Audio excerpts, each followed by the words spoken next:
أعوذ بالله من الشيطان الرجيم. بسم الله الرحمن الرحيم.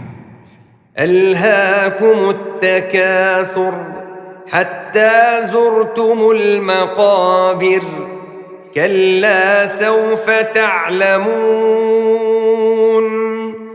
ثم كلا سوف تعلمون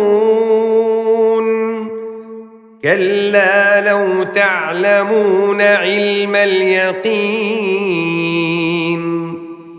لترون الجحيم ثم لترونها عين اليقين